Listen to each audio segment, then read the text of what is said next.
و صحنه هنر حجم‌نگاری شناخته آسیا عابید اسامov. مرحبا. Excuse me sir. Excuse me sir. شبنم سوریا. پیشم بیا بی بهانه با من مشو تو بگانه. اولا سلام و درود خود را به همه حاضرین میرسانم و سلام دوستان عزیز مهمانان گرامی همه هنرمندان. اینها برای همیشه رحمتنامه‌های قبول کردن.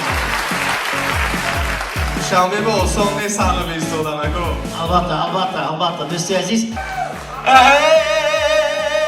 میانی غنچه بیک پیرهم تو باشی من.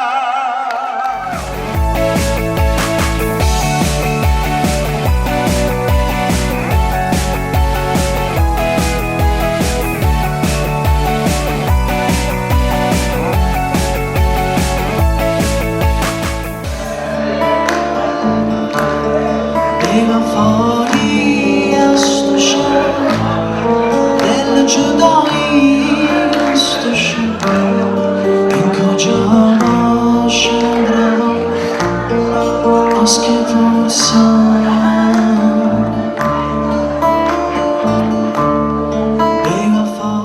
چگونه بود که مثلا شما اولین بار روی صحنه برآمدید چه حسیات شما رو فرا گرفته بود؟ در اون لحظه من